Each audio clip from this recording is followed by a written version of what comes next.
Hey everybody, this is Jimmy Pockets, aka James of Empty Pockets Garage. Getting off to a half hour late start today.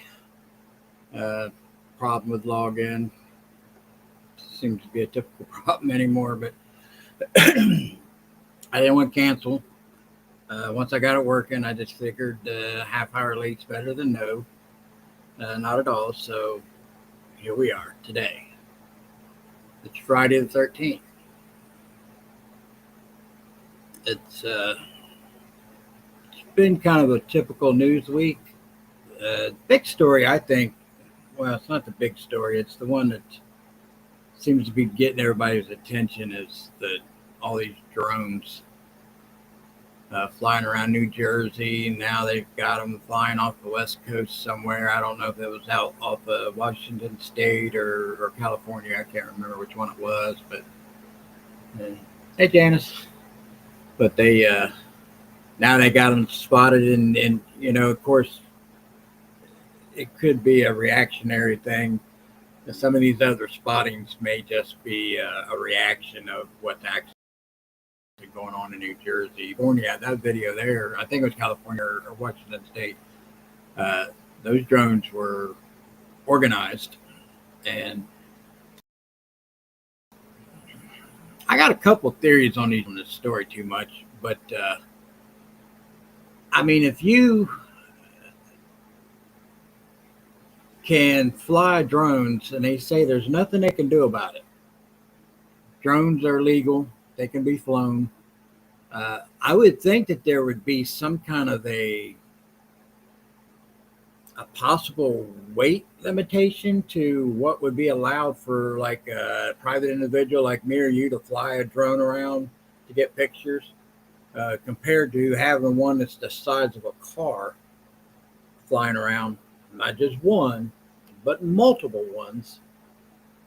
You know, uh, hey Anthony, Atlantic City. Do you see any drones where you're at? I don't know how close it would be where you're at, but it's probably pretty close. At least it's probably a big story where you're at.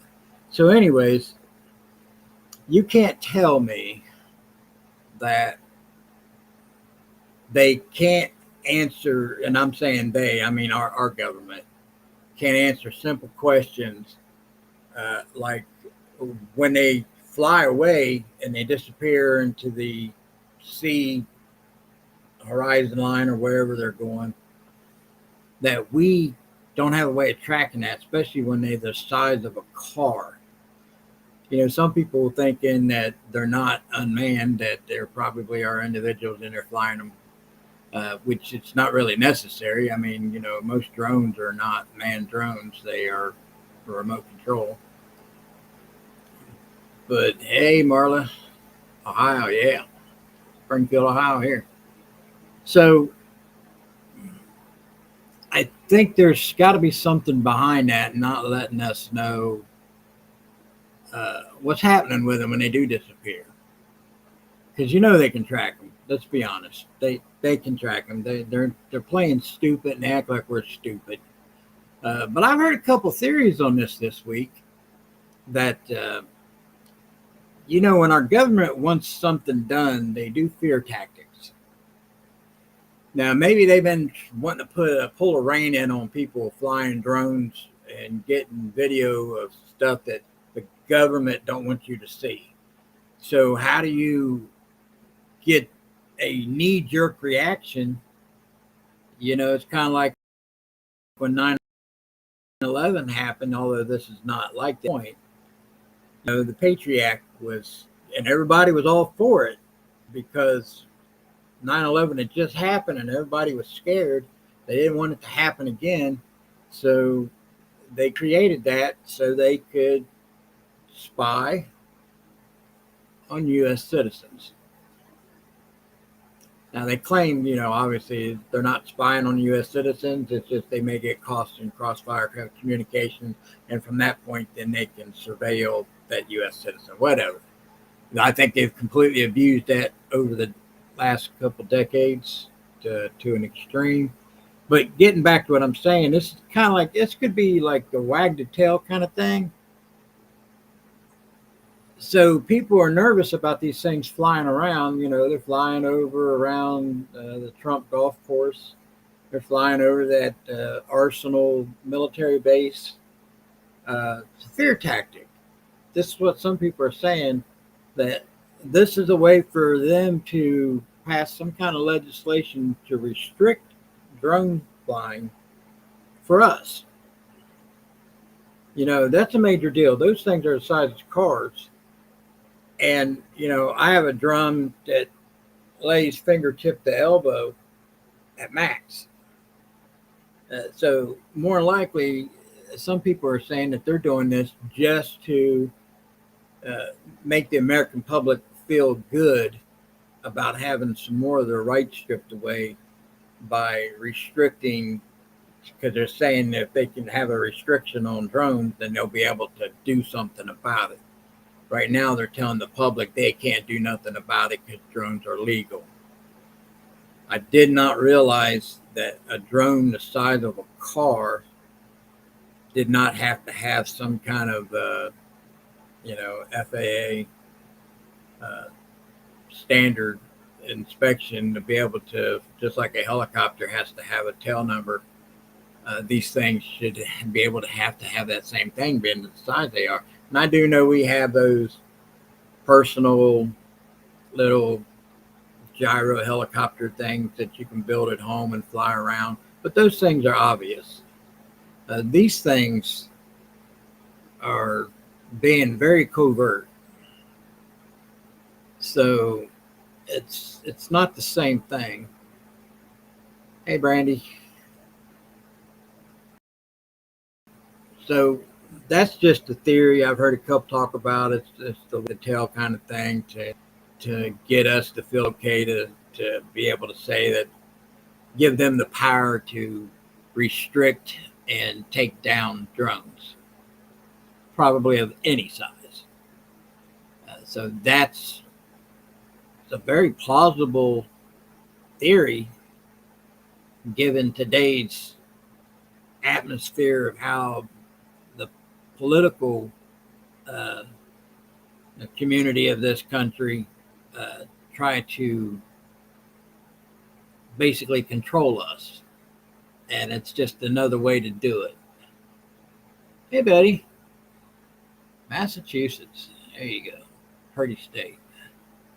So I don't know y'all's opinion on this. I'm kind of curious. I call BS on they can't track it. They can track them. Let's be honest.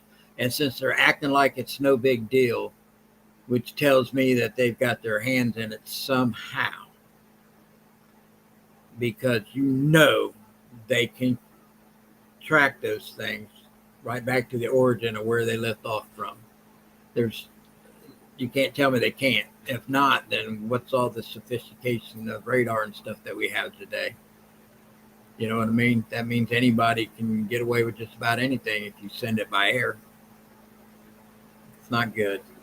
Like I said, since the government's acting like it's all willy nilly, no problem here. Yeah, we can't tell you where they're going.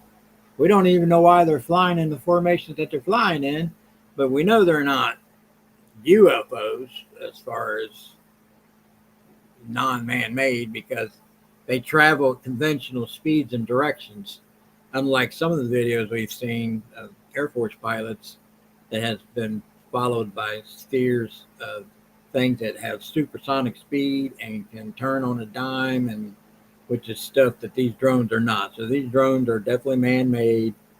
There's nothing extraterrestrial about them. The big question is, it's not what they are, but where are they from and what are they doing?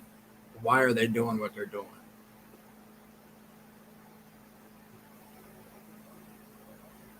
Trying to read. Sorry, yes. Trying to read a. Uh,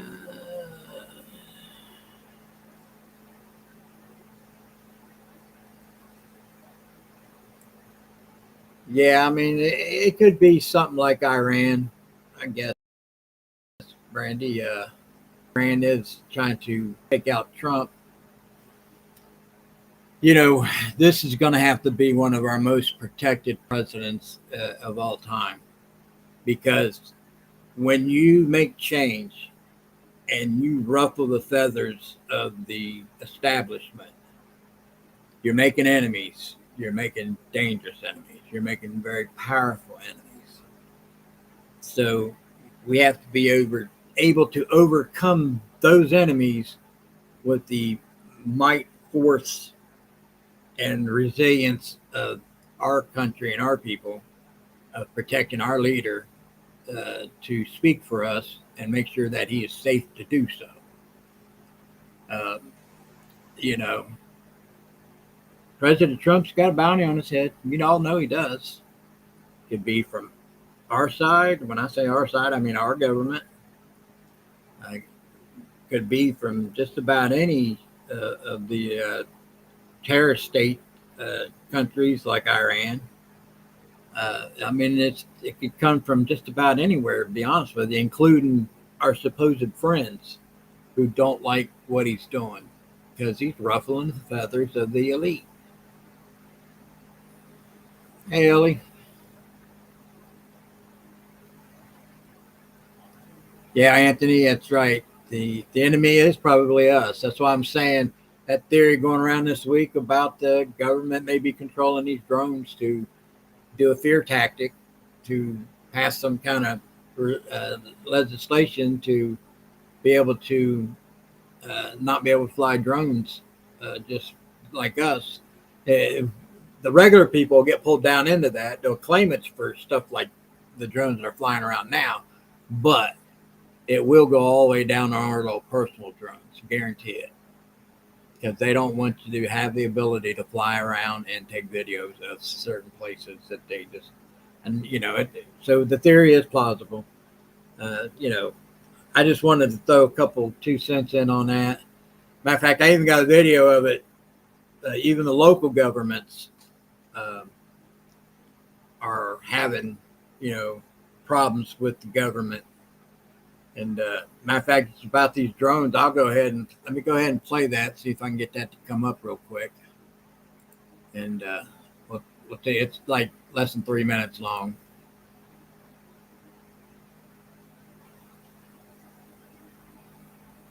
So let's see here.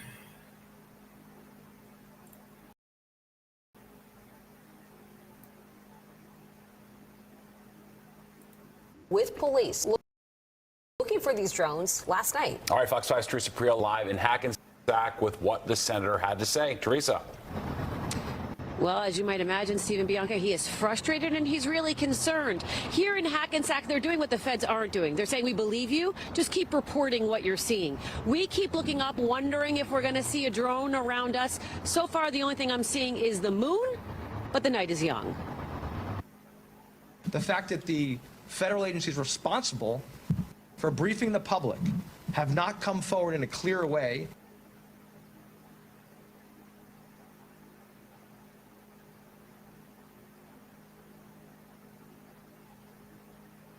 is unacceptable.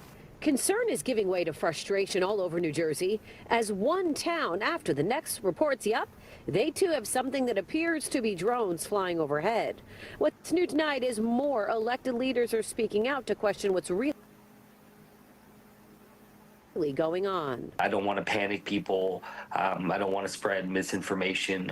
And that's why I'm really frustrated right now that we don't have more communication from our experts in the federal agencies. Yesterday, newly elected Senator Andy Kim co-signed a letter to the FAA, the FBI, and Homeland Security demanding answers.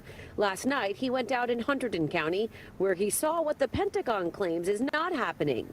The drones are strange aircraft for himself. That was helpful for me to get a sense of what the local police find to be, incidents that they cannot explain, that they have questions about, and they need answers to. Senator Kim is a national security expert, and the security aspect of all of this is what troubles him most. Why it is that they're not being forthcoming with this information is confusing to me and very frustrating. Governor Phil Murphy wrote to President Biden begging for answers. Quote, I wrote to POTUS to express my concerns about reports of unmanned aircraft systems in and around NJ airspace, since existing laws limit the ability of state and local law enforcement to counter UAS. More federal resources are needed to understand what is behind this activity. But for now, he's getting the same answers we are, which sound a lot more like silence than solutions. The lights in the sky, be it drones or fixed-wing aircraft, military tech or contractor work, is causing local municipalities to step in. Both Teaneck and Hackensack are urging its residents to keep reporting drone activity. And one more thing, we are told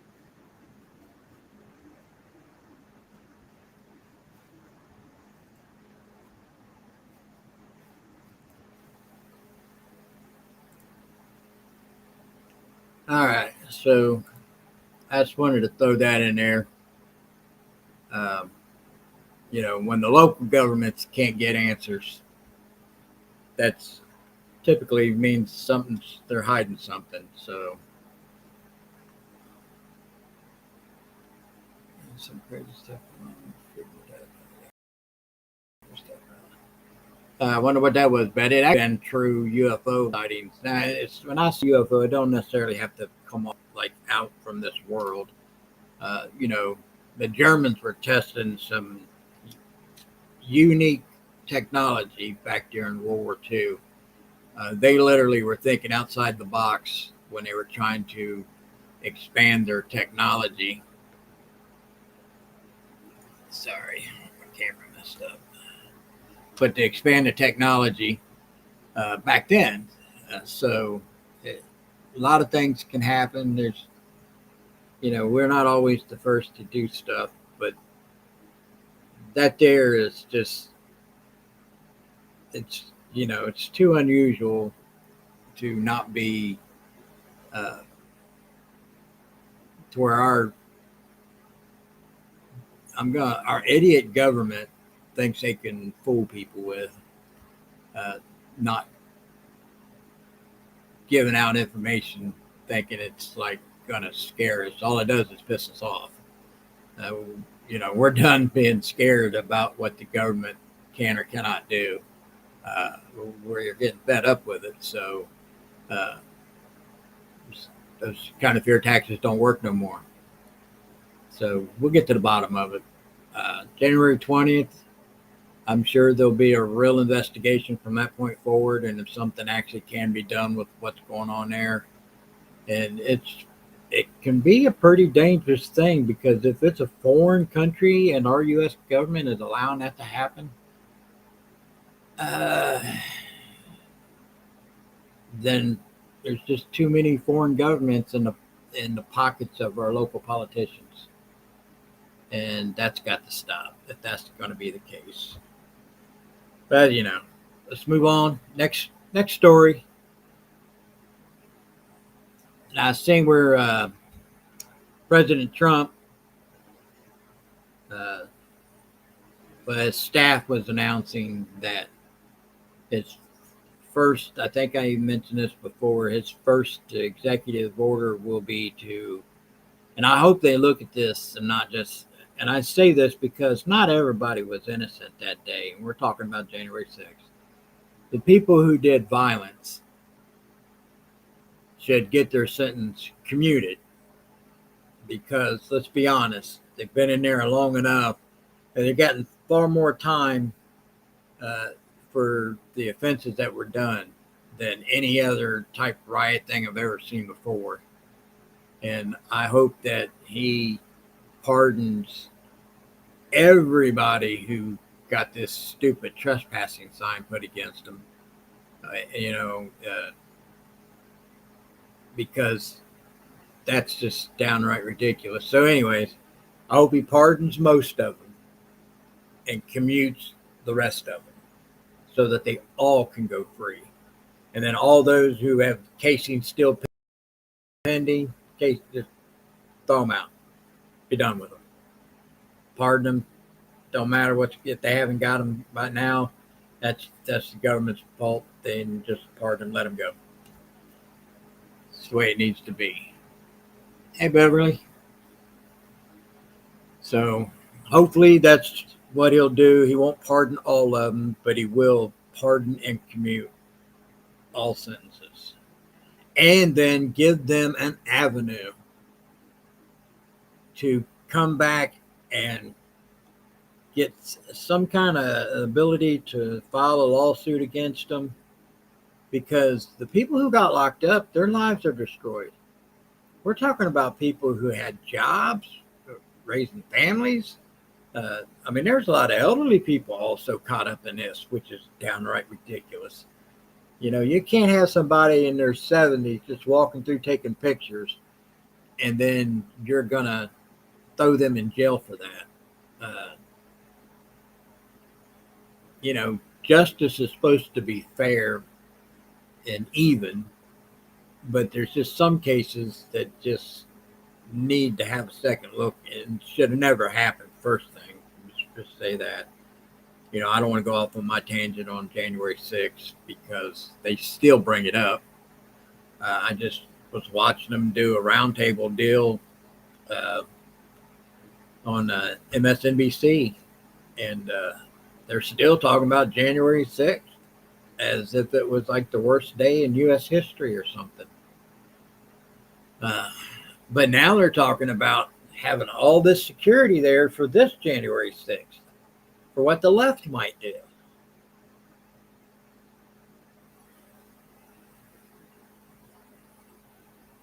I mean, and you don't hear them talking about condemning it, just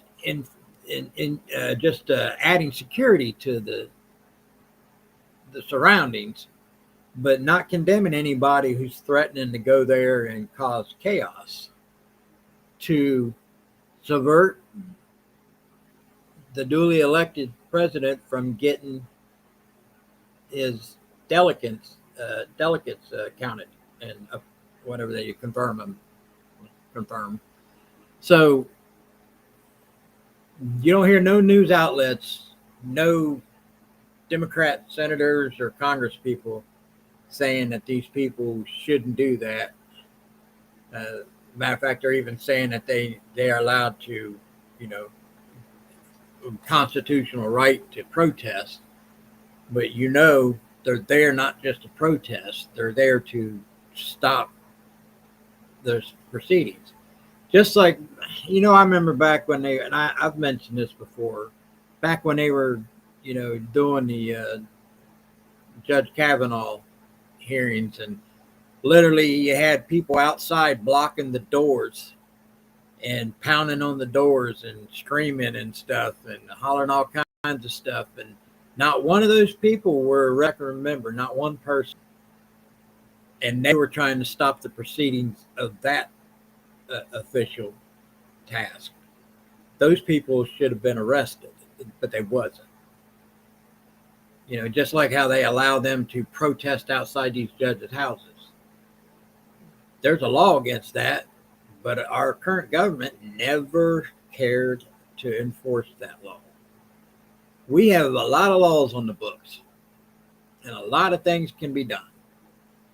And when you refuse to use the laws that you have available to you because it doesn't fit your political narrative, then our whole judicial system is screwed. So I'm glad, and I say this, and I hope I'm right. I hope I'm not wrong. The adults are finally, and people talk about, you know, they call Donald Trump a man-child. And in my opinion, the adults just got back in charge. You know, the crazies have been running the insane asylum for the last 4 years. And now it's time to crack down and get it back on course. Yes, we have, Beverly. Definitely have. Missouri in the house. Show me state. You know, and I didn't know if I was going to talk about this tonight or not. I struggle with my faith a lot, you know, because I have a hard time dealing with, that's a good word I'm trying, organized religion. I feel like, and I know, I can feel that there is something there with God. I'm not an atheist, but I just can't stomach organized religion from my experiences I've had in my life growing up around here. Saying that, I seen an interview with Michael Knowles, and one of the smartest people, I guess, in the world. He's got like a 200 IQ, which is like smarter than Einstein. And I think they said Sir Isaac Newton had like a 190 IQ, and this guy's got 200. And he says that there is a God.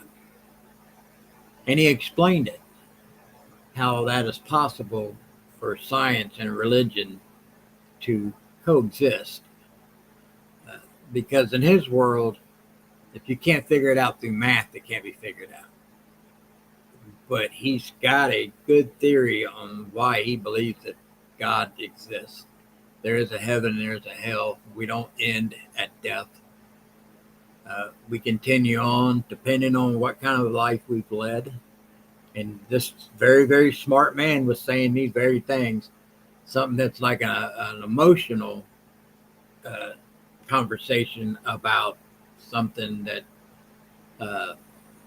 you have to have faith to believe in. But as smart as this guy is, he can prove that a God must exist, and he broke down the reasons why.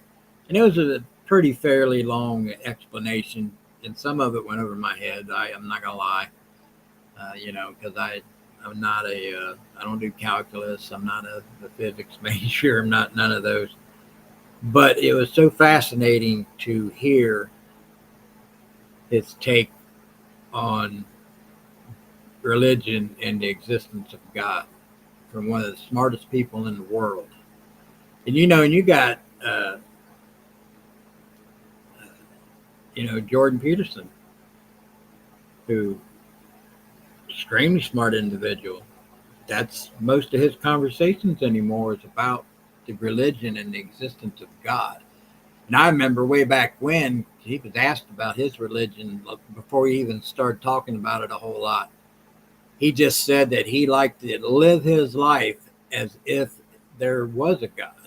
Whether there is or isn't, he liked to live his life as if there was. Because if there wasn't, it's still a good way to live your life. And if there is, then you've got a better chance of getting into heaven. So, when he used to explain that, it's kind of how I felt, basically, when it comes to religion. I try to live my life as if there for sure is one. And the older I get and the more conversations I have with people, I know there is.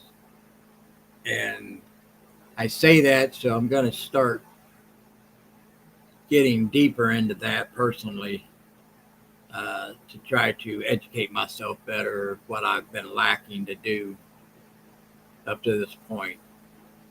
So I just thought I'd throw that out there. If you ever, browse the internet, it was on YouTube. So it was a interview with Michael Knowles, and the gentleman's name is Chris Langan. And it's pretty cool because he talked the thing. It's like a book or something he wrote, called The Secrets of Reality, and he explains in there the cognitive theoretic model of the universe and how we've all come to be and what we are in the past and future of life on Earth. Very fascinating. I was totally, I was completely focused on that whole interview. I found it so fascinating. And the guy is very personable. Most people, the smarter they get, They don't have like a good, I don't know, filter or bedside manner, whatever you want to call it. But the guy he was able to articulate, obviously, his position really well. And he come across as being, just a regular person, not somebody with a 200 IQ who can outthink all of us.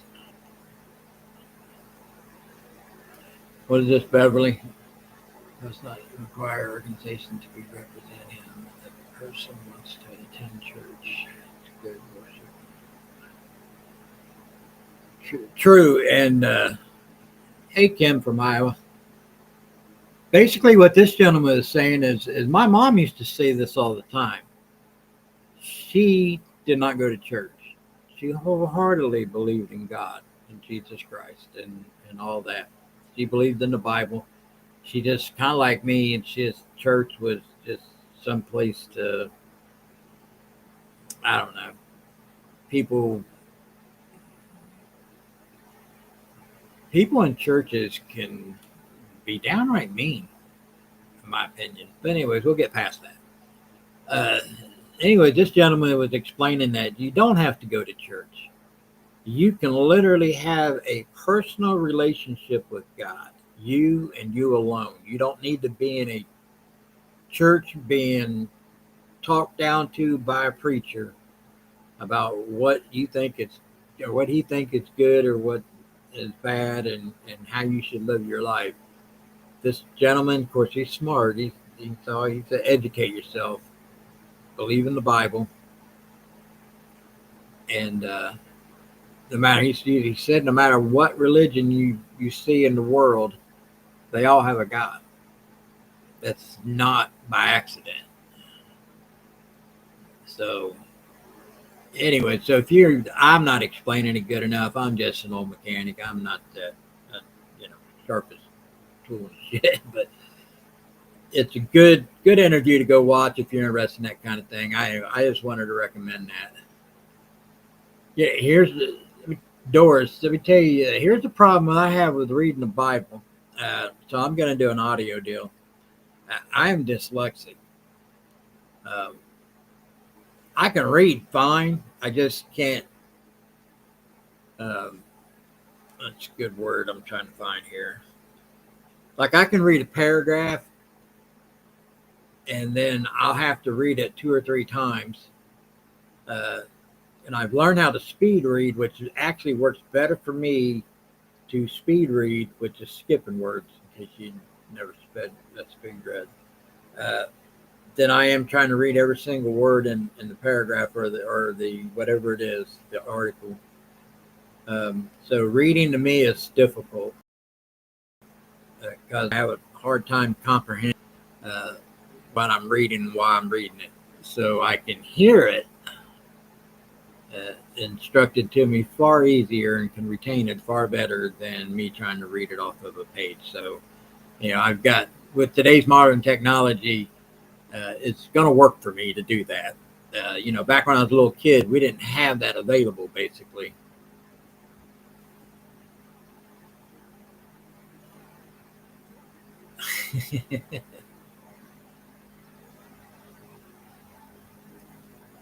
Yeah, Brandy, that's what I'm saying. That's my mom, your grandmother, used to say all the time.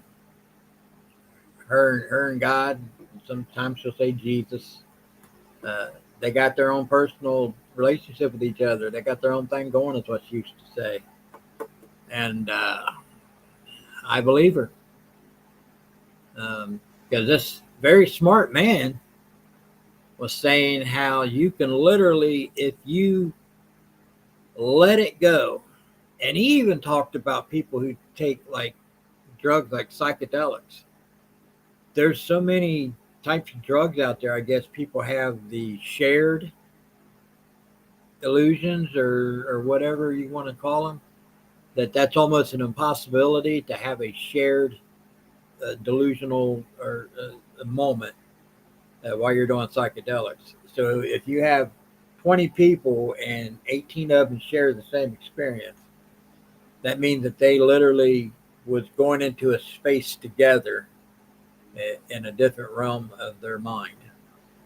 And this gentleman wholeheartedly believed that.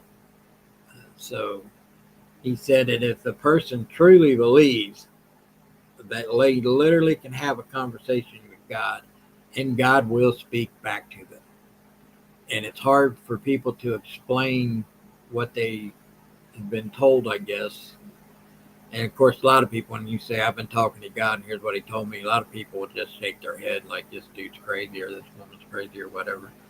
But this very, very smart man said that you can literally have that type of a conversation with our God. And that he suggests that everybody strives to do that. That way you can confirm where you're going to be spending your afterlife. As he said, there is an afterlife. So, anyways, fascinating interview. It's kind of weird, but go from drones to God. And I used to play around with that. I like to say, I bless baby Jesus. Whenever I had a religious moment, I would bless baby Jesus. Sounds hokey, I know, but it works for me. Because everybody has, every now and then, a come to Jesus moment. That ain't that term for nothing. You know what I mean? You have a come to Jesus moment that'll sink your heart right there. Because if you're having that type of a moment, it's like it's a rush over you. That you just realized something, and sort of something just slapped you in the face that you didn't pay attention to, and all of a sudden it hit you like a ton of rocks. So you have a come to Jesus moment. And just about everybody, especially at our age, has experienced that. So, yeah, the Holy Spirit. And I didn't mean to get off on some religious tangent, guys. I just that popped in my mind about that interview, and I thought, well, that's fascinating. I wonder how many people have heard this gentleman talk, and that especially if they have, what is the word, secular friends who would much rather believe in technology than believe in religion. When this 200 IQ man can explain how our religion and technology coexist. Very fascinating. Like I said, I'm not a religious person, but it really got me thinking. So anyways, yes, Betty, churches are full of gossip. And why are they jealous? Can you answer me that? I mean, I have, like, you always see them talking in the corners when somebody walks in. And they usually got, like, you'll see them, they'll, like, shake their heads and talk at the same time. You can't hear what they're saying. It's almost like they want to talk about the clothes you wear. They want to talk about how you wear your hair. They want to talk about if your kids are being too loud. They want to talk about if your shoes are nice enough. All kinds of dumb stuff. You know what I mean? And, these same people you'll see out in the bars on a Friday or Saturday night, and then Sunday morning they want to talk about how drinking is bad and all this other stuff, but yet you're seeing them Friday night at the bar. That's hypocritical in my opinion. I'm not going to claim something that I'm or claim that I'm not doing something that I know I am, or judge somebody else who's doing it and doesn't hide the fact or is in denial, and then you want to talk crap about it. That's not my kind of church. That should be nobody's kind of church. Thanks, Beverly. Now, Beverly, I consider this our show. I write down some topics that, catches my eye or ear, however you want to say it. And, I want to talk about a couple things, but I like the interaction with you guys a whole lot. And I've been having computer problems over the last couple of weeks, so this has been hit and miss. I didn't do my Tuesday night, Wednesday morning night owl deal because of my computer. And I honestly, I fell asleep. I was going to do a cancellation thing on it, but I fell asleep. And I didn't wake back up till it was after the fact because I knew my computer wasn't working. So, anyways, I'm on my old computer right now, which I'm surprised it's even working for this. But I can't make any videos or nothing on this computer. It's just good because I got a video cam and I can plug my earbuds into it. So, anyways, life of trying to do a live stream with very low technology skills. But I was able to show a video. I am getting better at that. Let's talk about the next subject. I see where the left is going supersonic crazy for some reason over Fetterman speaking to Pete Hegseth. That's kind of his job. They were making a big deal about him taking a conversation, like saying that it legitimizes his nomination for what he's been nominated for. And like Pete Hegseth said, this position should not be political. This should be the same for the left and the right. It's our national defense. That should not be a left-right subject. So, and Fetterman's right. He's doing his job. He is being nominated. President Trump has nominated this man. So they can refuse to interview with him, which is what he said some of them are probably going to do. But then that's shame on them for not at least having an opportunity to talk to this person one-on-one. And if you got a real problem with them, you can say it off camera with nobody else around what you think about that person and see if they can explain something to you that would change your mind to nominate them or to confirm their nomination. So Fetterman was doing his job, nothing special. And my God, you thought he was just like snatching up children just before Christmas or something. I don't know. It's just, they're making it sound like he's just like he's still got mental problems from his stroke or something. I don't know. And honestly, the last few months, I've really been, I wouldn't say impressed, but I guess you can say impressed, because when he first got elected, everybody thought he was like Joe Biden is right now.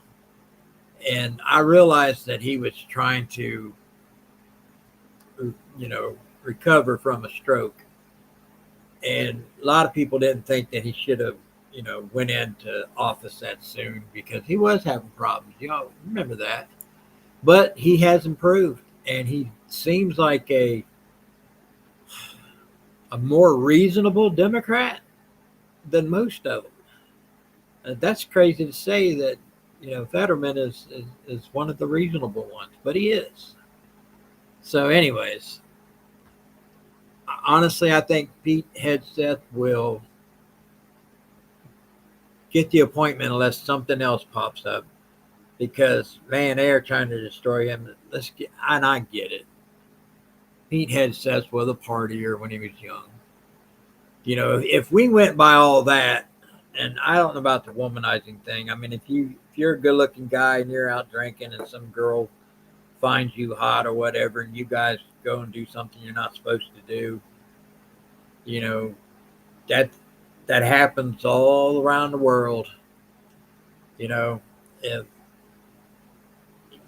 going out and getting a little crazy, drinking a little bit when you're young, that keeps you ever from being in politics. I mean, I'll never be able to make it in politics, because I used to not. I mean, because I'm not a good-looking guy, so I didn't like having chicks hanging all over me. But I mean, I went out and hung out, partied, and got a little crazy in my younger days.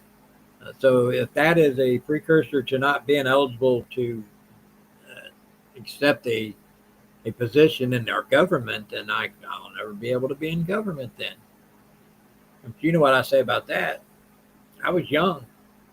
I did what most people our age at that time did. They act like he did something above beyond what most people do. And let's be honest, he did. And the one woman that was claiming assault, she got busted. She was, and I don't excuse his cheating. Everybody has their issues. But that woman who had a husband taking care of the kids in another room in that hotel then accuses him of unwanted sexual advances. When they got video of her having a good time with him, hanging out with him all the way up to the elevator and down the halls and whatever. I mean, they got to come out of the room with not stressed out at all or nothing. And I guess he walked her to the elevator or something. And, video doesn't show anything of any kind of aggression.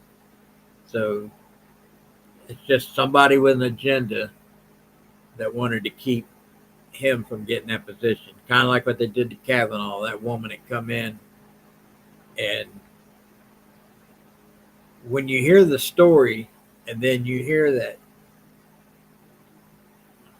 for one thing, it was so many years ago, they couldn't tell you the street that the house was on that she's in. She named everybody that was there, and everybody was there said that they never had that kind of get together with everybody like that all at the same time. Don't know what she's talking about. Then can't tell you, and all that he did was supposedly jumping up and down on the bed and then jumped on top of her and jumped up and down over while he was hovering over her and then rolls off of her, laughing or whatever, like it's a joke, I guess. And then 30 some years later, it's sexual assault because she doesn't want him to be in the Supreme Court. Screw that. That's bullshit. These people should not be able to do this so many years later. It's like the chick with President Trump in the dressing room of some department store 30 some years ago. Come on, people.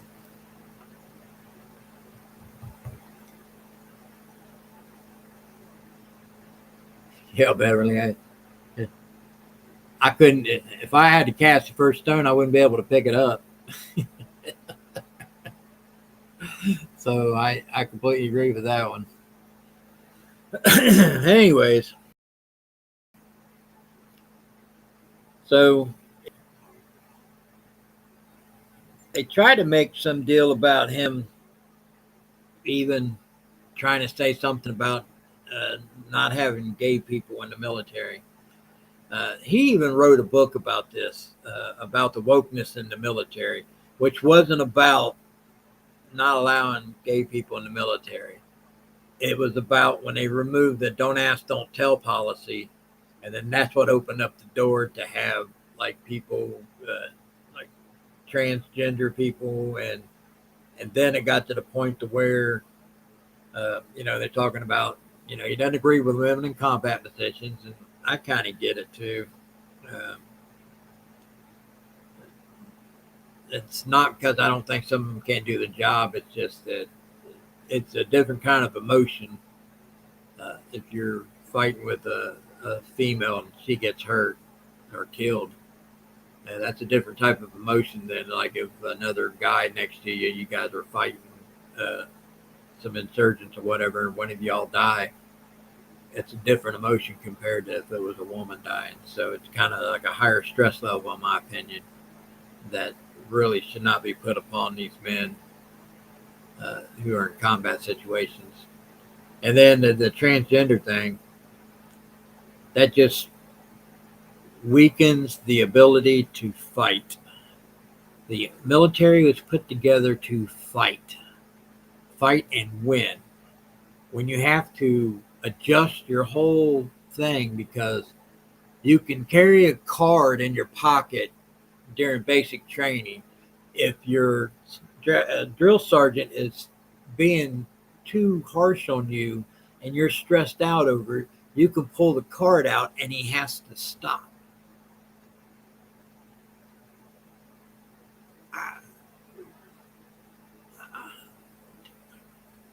Really? You think if you're fighting, let's say, I don't know, the Chinese, and you're stressed out because they won't quit firing at you or something, you want to be able to pull that card out and hand it over to them, make them stop shooting at you because you're stressed out over it.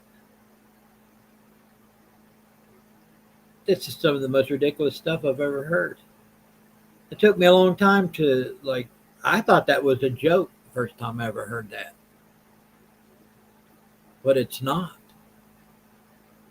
And, you know, the transgender thing, I almost didn't have a problem with that until they started saying that while they're in the military, they want to transition. So that's operations, that's hormone therapy, that's all kinds of things. That is a strain on trying to prepare that to fight. So you having your gender reassignment surgery in the military is not the place to do it. So I completely agree with them when they say, no, this is not where you do this. This is where you want to come to fight. You're willing to fight for our country. You can be straight, gay, bi, whatever. But the transgender deal, if you gotta be sensible when you're thinking about that. Well, you can probably get away with getting some kind of personal rights out of that, but you still gotta be. You're there to fight. You're there to learn how to fight. You're there to defend this country. You're not there for reassignment surgery. I don't want to pay for you to be a military soldier and you spend 80% of your time doing therapies, the hormone therapy, surgery, recovery, and then will you ever be able to be recovered into a point to where you're going to be a fighting machine? Really? So no, I reject that. You can call me whatever phobia you want, but this is not the place for it. The military is for military might. So. Yeah, Brandy, that's right. It's like a kid calling timeout. Yeah. We didn't have timeout when I was a kid. What we had was your timeout was when your ass whooping was done. Timeout started then. So if you were going to get timeout, you were going to get your ass beat about something first. Then you got your timeout to recover from your ass beat.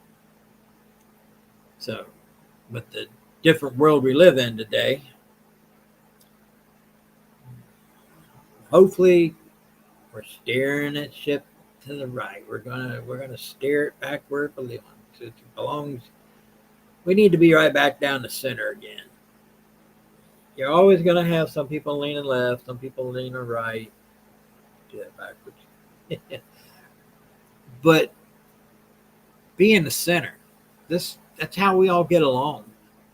Hey, Ginger. Kentucky. Good to see you. So, I just want this country to get along again. These crazy ones, I've seen, I don't know how many meltdowns I have seen on TikTok and YouTube and stuff since the election. I mean, it's numerous. It's beyond wild. And it's funny, but it's not. The mental derangement that this country has a epidemic. We seriously, we have an epidemic on this mental illness deal.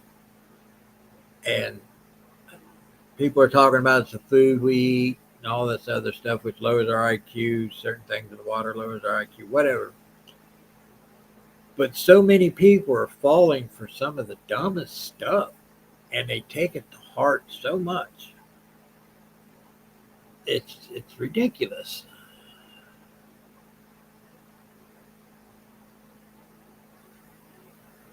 Why's that, Coop? What was bad about your post? Did I miss something? Try it again. See what happens. I don't know. I don't know what you did to offend somebody. I didn't see it. I don't think. But oh, where was I? Anyways,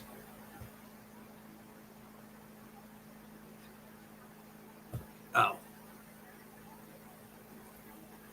getting this country back on track, getting the military back on track, getting the southern border back on track. And did you see where, and they're saying Joe Biden and Kamala Harris are now pushing to contract to scrap the remaining fence that's already been built, that's laying on the ground waiting to be put up.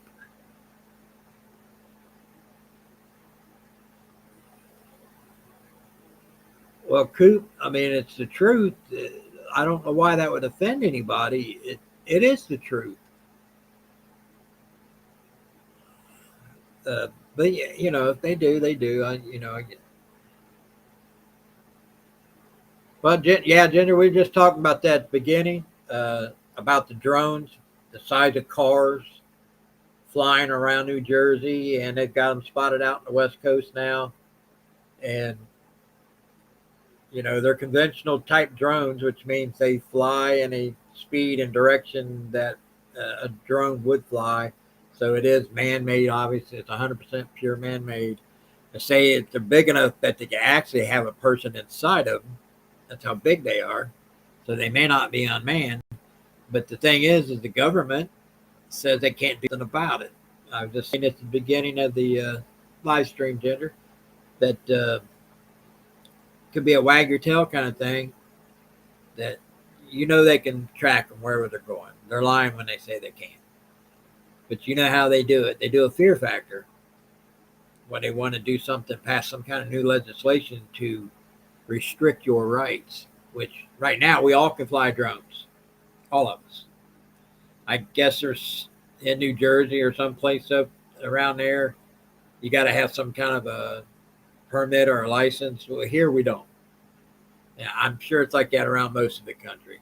But if the government wants to restrict our ability to fly them around and get something on our video cameras on our drones that they don't want you to see, you know, it's like the FEMA trucks and trailers that were going to be going to Michigan, the 350 of them.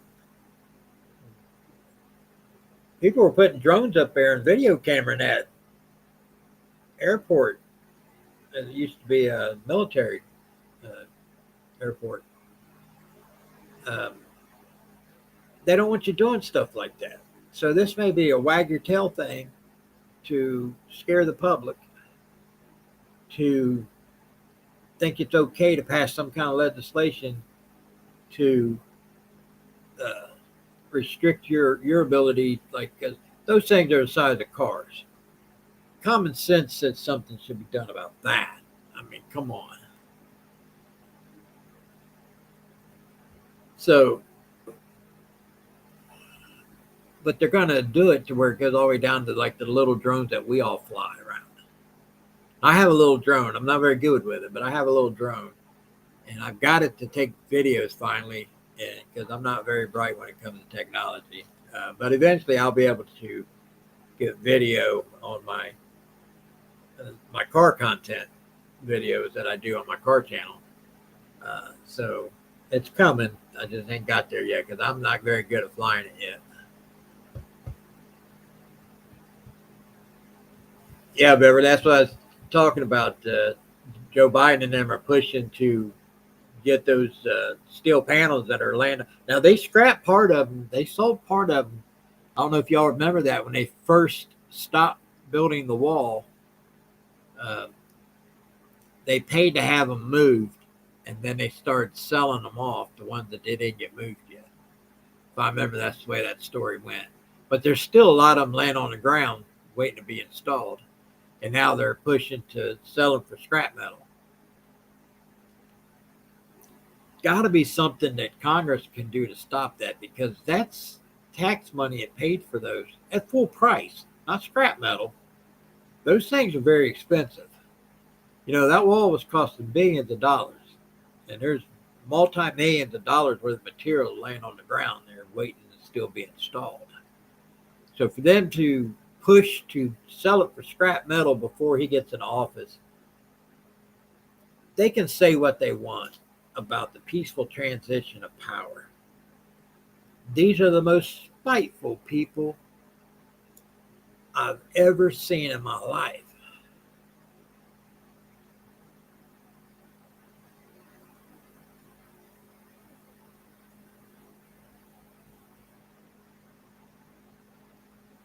Oh, so they're going to auction them off, Coop?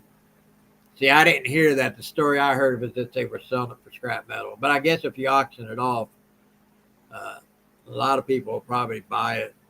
Like you're saying there, if they did auction them off, Texas could buy them and finish installing the portion of wall in their country or in their state. Can I say country? Our country. Yeah, Beverly, Texas is a good state. Of course, the thumbnail on today's live stream was a thumbnail of a nursing home, because our Congress is the most expensive nursing home in the world. These people need to be primaried out of their positions. They talked about the president being too old.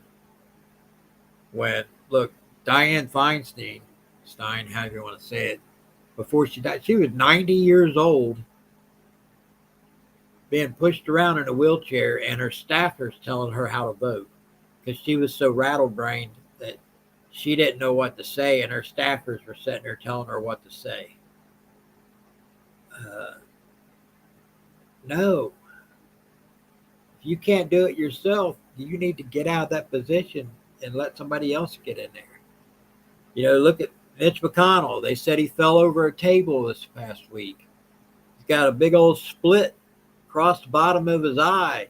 He's got staples in his finger, and he must have sprung his wrist or something because he's got a big old wrap on it. You know, and he's got staples in his fingers and stuff. And then he freezes at the podium when he talks. And now you got Nancy Pelosi, who's overseas at the what was it? The anniversary of the Battle of the Bulge. Yeah, the anniversary of the Battle of the Bulge. Why she was over there, I don't know. But she fell and broke her hip, and now she's over in a foreign country.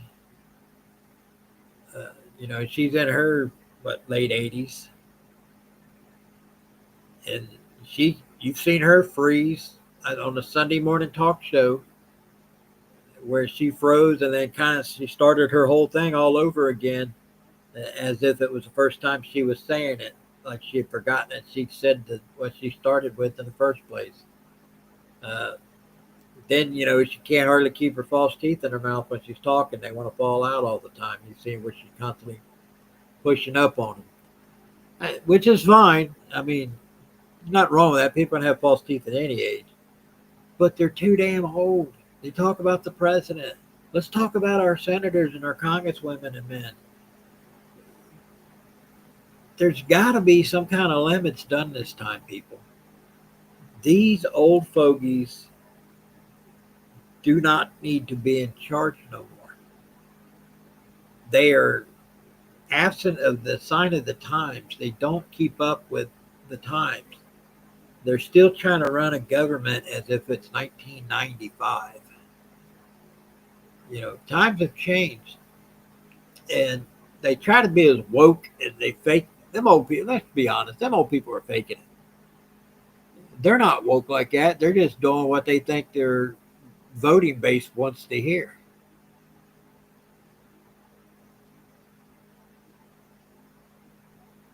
Yeah, remember it's the Battle of the Bulge. Yeah.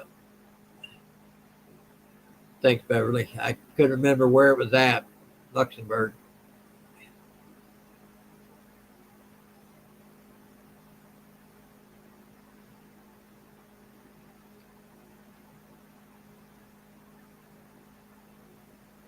Yeah. So, anyways,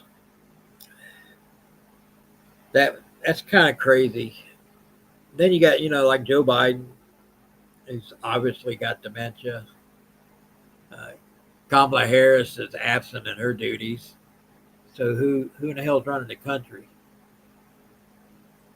Like I said, half of Congress is millionaires now.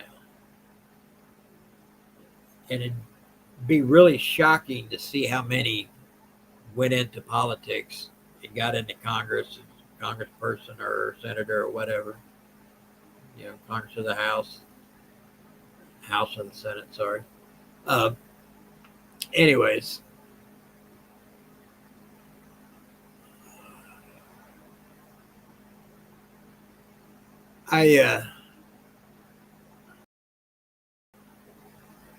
I just think that something really needs to have a serious conversation about reforming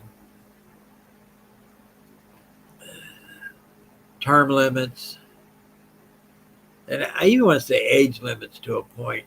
Because let's be honest, why you want to be 80 years old and in a public service position?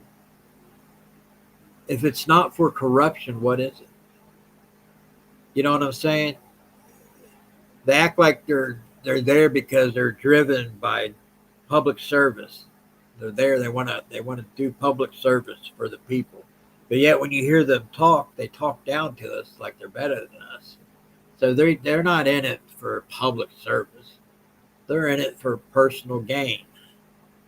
So they don't need to be 80 years old plus in a serious position in Congress. Especially we all know, hell, my mind goes now, and I'm not even 60 yet. I'm getting there, but I'm not there yet. I can't imagine what I'm going to be like if I'm 80, if I make it that far. I know I would not want to be somebody taking my orders. So, to me, that's a big thing this time. I'm pretty certain that some things are right now on autopilot. They are on their way to getting done. The border's going to get done. Deportation's going to get done. The wall will be starting being built again. The military will be reevaluated and made stronger again.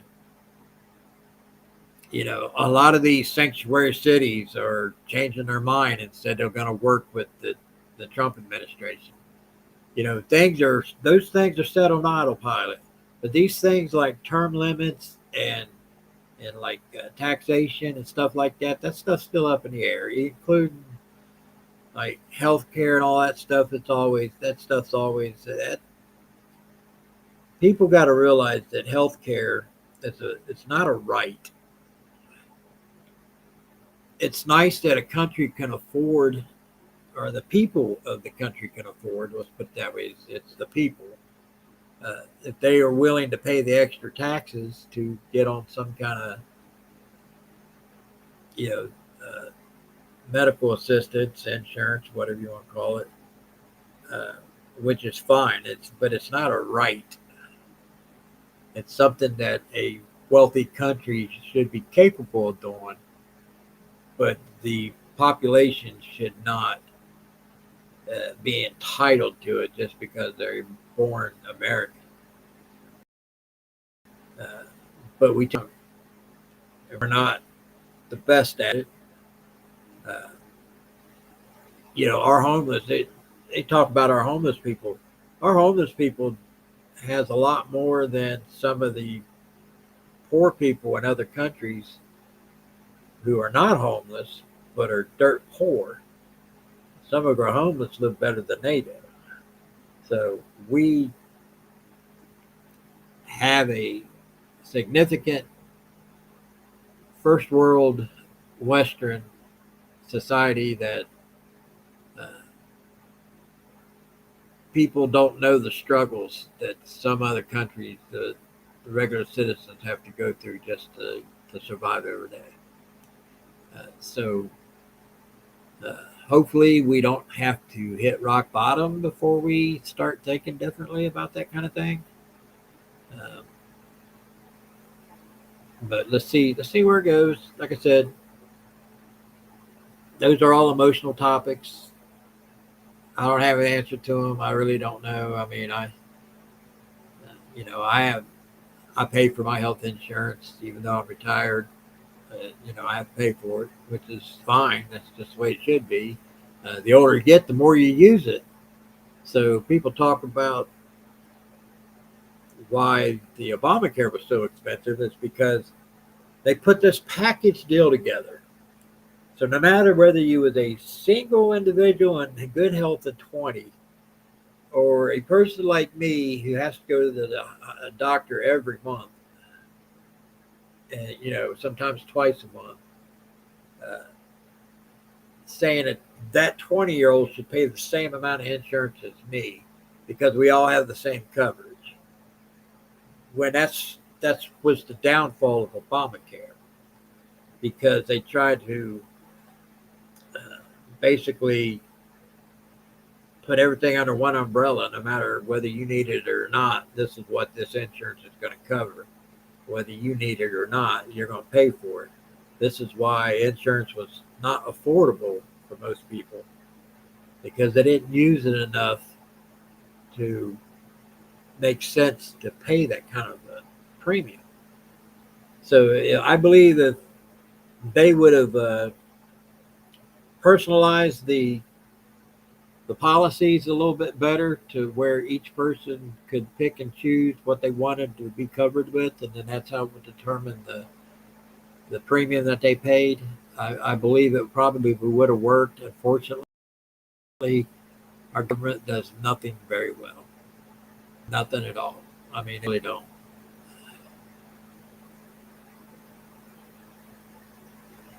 It is, Beverly. It's going to take time to turn around. But I believe, like I said, a lot of things are on autopilot right now.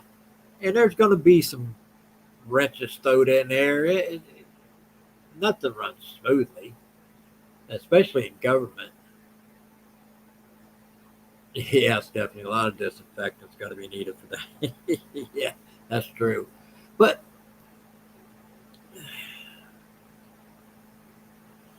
the country is ready. I believe that if they don't screw it up, and whether you're on the left or you're on the right, you may not like the promises that he made, but in the end, if he keeps the promises, which he's well known for doing as best as he can for the most part, you can't do everything that you want to do. You want to do these things, but you're not capable of doing everything. And that's just the way it is, because some people have an opposition to certain things that he may want put into place, and it's just not going to happen. Yeah, Coop, he is well prepared. That's what I'm saying. A lot of stuff's on autopilot. Whether you like his ideas or not, if he keeps his promises made, promises kept, I guarantee that at least 30% of the people on the left are going to appreciate the fact that he was doing something that he said he was going to do for the people that, if not for them, at least for the people that voted for him. This is what we wanted. And we would hope that whatever we want will make the whole country a better place to be in the first place. So, but it's so hard to explain that to a lot of people.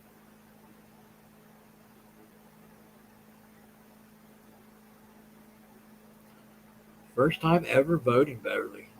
Man, oh man. That's good. At least you voted. Now, how long? I don't know your age. Is that first time because it was your first time because you was old enough, or first time just because you've never thought back in the decades past that it was worth doing? Because I voted, my first president I voted in was Reagan. One thing about Jimmy Carter will go down in history now as the worst president in our U.S. history. Joe Biden's going to get that title. He already has that title because I seen a list of the top 13 presidents, the best to the worst. I don't know why they made it 13. That's where he was at the very bottom. Very bottom. And I believe they had, I think it was Reagan was number one. I think Trump was like number 3. But that's going to change if he keeps his promises and he don't get assassinated. I was saying this earlier at the beginning of the live stream. He's going to be the most protected president in the history of our country because we cannot. I mean, he's got a bounty on his head, including our allies don't like him because he's making them pay up and stuff that they should have been doing the whole time. People talk about tariffs. You know, we've been. Our companies have been paying tariffs to the other countries to ship these products that we make here over in other countries to sell. They all have to pay tariffs to do that. But yeah, it sounds so horrible that we charge somebody tariffs to send products into our country from other countries. But the whole idea is the tariff offsets the price, so it makes it more feasible to build the product here in the country. Toyota and Honda figured that out. I've said that before in a past live stream. They learned that they'll never break into the automotive field here in this country in the what's a good word, market, in the automotive market here, because it was always the big 3. If you drove a foreign car, you was a piece of crap, you was a commie, whatever. So they figured it out. Well, we'll build it in America and make it an American car, just like the big 3, which is exactly what happened. So nobody ever thinks too much about Toyotas or Hondas. We all know that, you know, the engineering comes from a foreign country, but it was all produced here. So it makes it an American-made car now. So they got smart and they did that. This is why a lot of countries, this whole idea of this tariff thing. Get some of these companies start building stuff and bringing jobs here. These people talk about bringing in people from other countries filling these positions that Americans don't want to do. Well, I've had this conversation before. Americans don't want to do it at minimum wage. They don't want to work in no hot factory at minimum wage, especially like I used to be a welder an assembly line for Navistar. I used to have sparks flying all over me because I welded right there in the middle of the robotic jig where the robotic arms come in and did welding. A whole bunch of them come in doing all their spot welding all at the same time while I'm trying to do my welding too. I used to get burned up all the time. Now, that's the kind of jobs that these guys and girls are getting. And they're getting paid minimum wage, basically, like $10, $11 an hour. That's something that we wouldn't do for $10 or $11 an hour. So, yeah, they're right. They're doing the jobs that Americans don't want to do because Americans can't afford to live on what these people are getting paid to do these jobs with using foreign labor. Something wrong with that. Something ought to be done about that. I don't know what you can do. I mean, it sounds authoritative. I know you don't want to be. It's a free country, free markets, whatever. But there's a way to de-incentivize the ability to do that for foreign labor. There are Americans here to do the jobs, people. There are. Everybody's got some 20-something-year-old just about in some relative's house still living, not working, or they're working a part-time job. These are the young men and women that don't want to go and do that job for $10 an hour because they can go to Wendy's and make $15 an hour and not be in a hot sweatshop environment, getting burned up or whatever. It's whatever the position may be. You can get cut, you can get burnt, you can get your fingers smashed. I mean, there's all kinds of things that can happen in these factories. And none of these young Americans want to do that job for $10, $11 an hour, which is understandable. But foreign labor was not needed. It was just because people wanted to make more profit. So now if a person making $10 an hour could afford to live on $10 an hour, see, it's not what you make, it's what you can get with what you earn. Because I remember when I went to, I was making minimum wage, and I call it a bonus, but like I used to work at a body shop.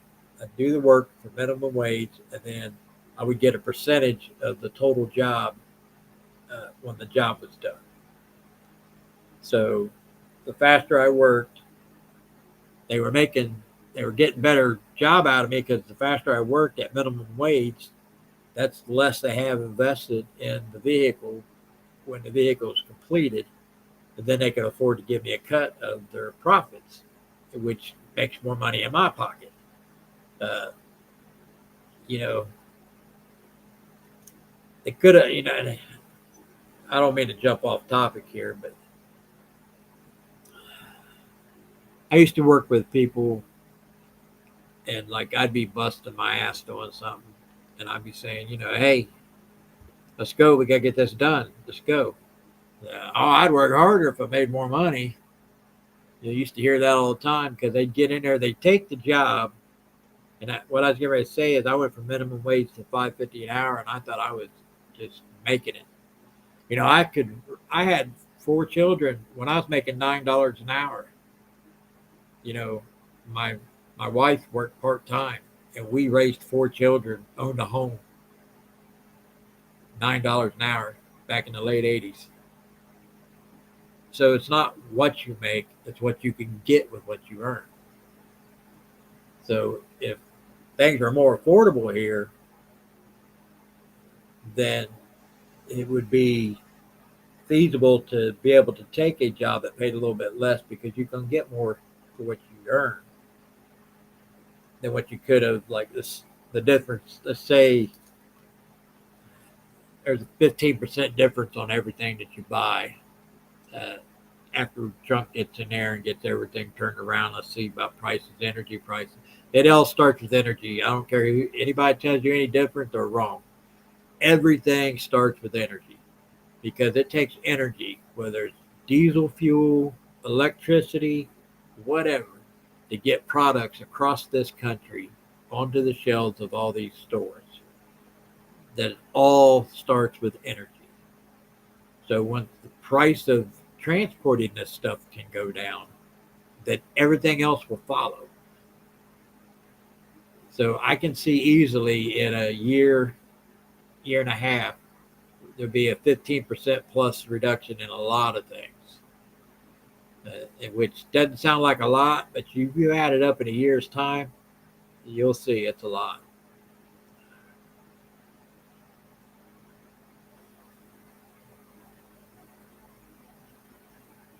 Yeah, Coop,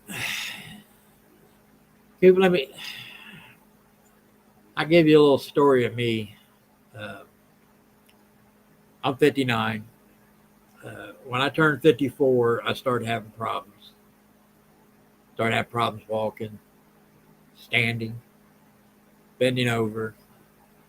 I just started having all kinds of problems. I still had a back problem from a car accident on a racetrack I had a few years earlier. And so I was getting like 7 shots in my back every month. I was getting 2 shots in the bottom of my feet, in the arch and in the heel on both feet every 3 months. They were trying to figure out why. Basically, my body was pretty much like rigor mortis. Every time I moved, it started cracking and popping, and I literally disintegrated my left knee one day. And I had to have surgery to have all the broken, shattered pieces pulled out because I couldn't walk on it no more because it was getting in there and just like chunks of charred bone and cartilage was in there stabbing me from the inside out. So eventually I couldn't work no more. So I live on that disability slash I took an early retirement from my job. So I mean I do a little bit better than most, but it's not what I used to earn. Far from it. I make a quarter of what I used to earn. So surviving on disability slash Social Security, retirement, and all of it together. Although I'm not eligible for regular Social Security because I'm not old enough. But if it wasn't for the retirement and the disability together, I would probably starve because I don't get no benefits. I don't get no assistance of any other kind, and I pay for my own insurance. So for people who make a lot less than me that have to survive on that, I feel for them. But we all have our own trials and tribulations that we have to go through. I don't even know how I got off on that, other than I think what Coop said. Yeah, Coop, and I tried going back to work part-time, and I cannot do it. I just can't do it no more. That's like I haven't made a car content video in almost 2 weeks now because my leg swelled up so bad that I laid in bed for a week and a half. I got to go get some tests done.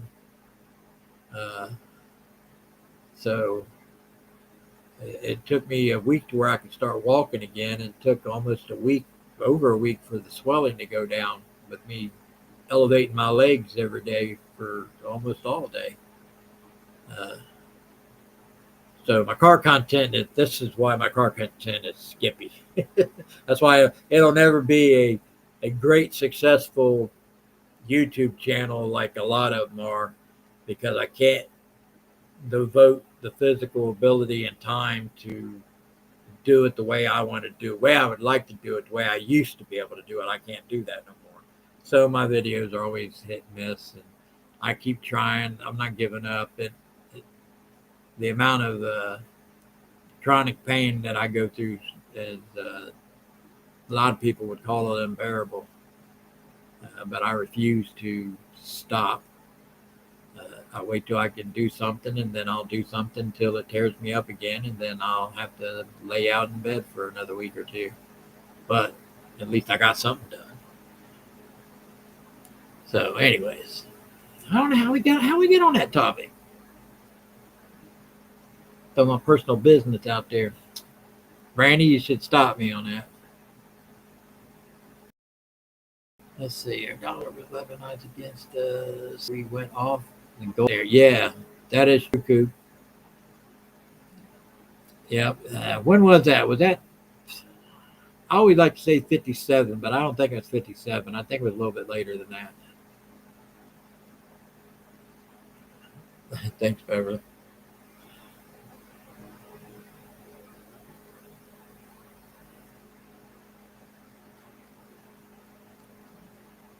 Yeah, Coop, I tell you, I've told this story before.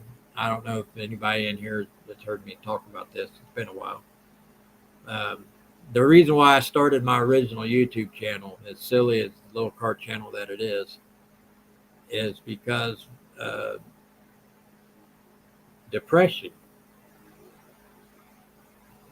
When I tried to go back to work part-time and then I couldn't do that no more, then I was like, I was really done. I just felt like I was done. What good am I? I feel so useless. But I get these little spurts abilities to do stuff, and then it's like it's damaging to do it, but there for a little bit, I feel good doing it. So those little spurts of enjoyment that makes it worth all the downside part that comes with that. So anyways, I started a YouTube channel to fight depression. Because if I'm physically capable of getting up and out of bed and start walking, I will try to go do something in the garage and try to film it. Because I know it's going to be a little bit and far between, but it'll be something. So hopefully I might get out in the garage tomorrow because my leg finally went down. In fact, I walked on pretty good today. But that'll change. So anyways, I think I covered everything I wanted to cover.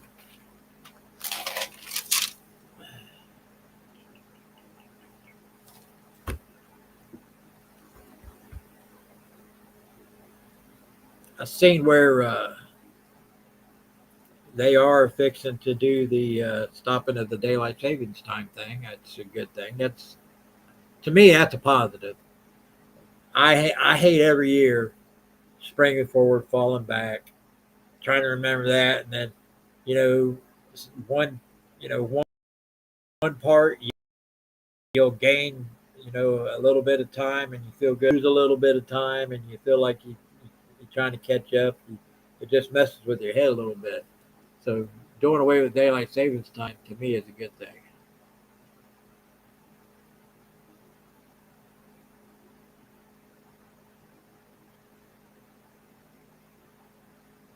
Oh, Christmas party, Club Panama. I'm not invited.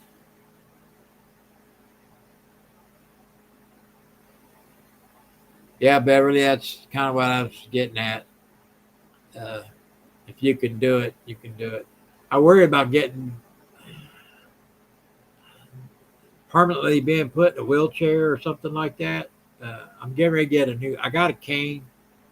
I had to use both my canes this past week, which is rare, that it takes both of them for me to walk. So I'm going to get a walker and for bad days. But like if I can't have a wheelchair where I live, and my doors are big enough, but I live so far up on a hill that getting from the car up to, because it's not a wide lot, the house is tall and narrow, but the property's not very wide, so it's not like I can do a zigzag ramp to get it down to where so I basically screwed. I have to be able to walk up these steps to get in my house. But I'm going to work on that. And I believe that even if I was in a wheelchair, I would still try to go to the garage. I would just try to figure out how to work it around for me to do what I got to do.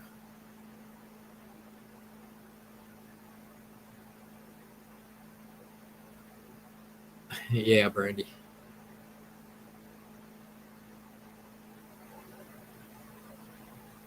Yeah, Coop, they're just silly videos. What's funny is I'm a funny guy. And I like cracking jokes and making fun of stuff. But it seems like when I turn that camera on and I go to talk, instead of my actual me type personality comes out, it seems like I stiffen up and just talk about, okay, James, Empty Pockets Garage, going to work on my coilovers today. Hopefully I'll be able to show you the process, some time lapse. So let's get to it. You see what I'm saying? It's just like, but I'm usually saying something stupid or silly in real life. If I stand there talking to somebody, it would be a completely different type of conversation. It wouldn't be all straight-laced like that. So I got to figure out how to fix that, because the videos are not, the live streams are more me. It's my personality. But my YouTube videos for my car content really isn't. And I try to be mindful of how I say stuff too, because, on a car channel, it was never meant to be a political thing. As a matter of fact, I stayed 150% away from politics. It's just after that stupid video I made about the Haitians, it's just, here we are. So I gotta go with what I got. And, I like having conversations. I like talking to people. Um, I prefer being on a multiple screen people and having a conversation with 3 or 4 or 5 people. And sometimes it gets a little hectic, but it's still more entertaining than just me sitting here talking to you. I know I'm not that entertaining, but I do like to have a good conversation with people. Beverly, for certain reasons I can't explain, I can't have personal assistance in my house. I'm available. I'm eligible for it, but you can't have it in here. I can't explain to you why. It's just something you just have to understand. That because I could get somebody come in and what they assist you with. Really, I don't live alone, so it's like I don't have to worry about me cooking, and I don't have to worry. About me, taking care of everything because it's just not just me. But saying that, I could have somebody come in, but for reasons I can't explain, it's not available to me at this time.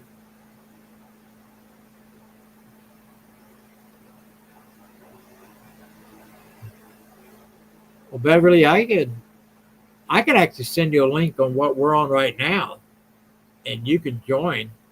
I can email you a link, and you can log right in and join with me on this platform.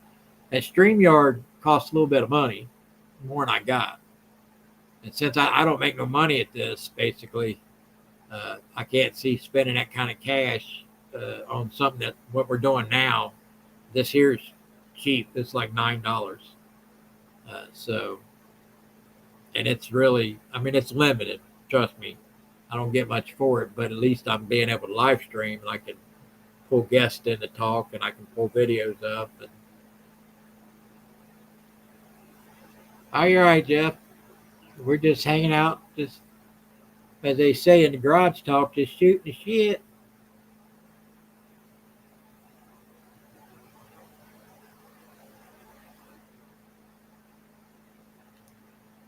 Yeah, Betty, you know what? They're still claiming a bunch of stuff of that was lies and everything, but most of it was not.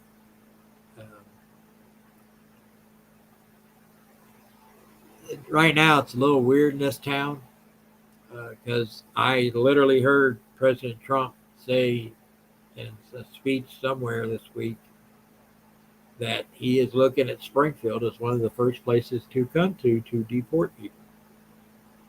So, and our local foreigners know this. So it's going to be interesting. See what happens after January 20th around here. I think it's going to be a little touch and go because the rumor is there are some people here that ain't supposed to be here, and they have the ability to fight back if they try to be deported. We'll see what happens. If that happens, if I start hearing a bunch of things pop off in the distance, I'll just duck down next to my window opening with my personal protection and see where it's coming from and see if I need to return the favor. I don't think it's going to get that extreme, but the rumors are the rumors. And you know how rumors are. There's a little bit of truth in a whole lot of exaggeration. So even a little bit of truth of that is bad. So we'll see. We'll see what happens. What else? I don't want to talk about the weather because I don't know. Let's talk about the weather. Do you all agree with me on this? It snowed so early this year, and the temperatures dropped down so fast, so deep earlier this year. It feels like something that like winters I experienced back in the 70s and the early 80s. You know what I mean? It's like, because we got so used to it not getting really cold till sometime after Christmas. And then maybe it might snow somewhere between Thanksgiving and Christmas. But usually by Christmas it'll snow. But now we're beating all those normal deadlines. Have you heard another source that some of the Hastings have been leaving Springfield? Yes, some of them have been leaving Springfield. That is a true fact, Jeff. They are renting new halls and they are headed west. That's what I've been told. So that is true.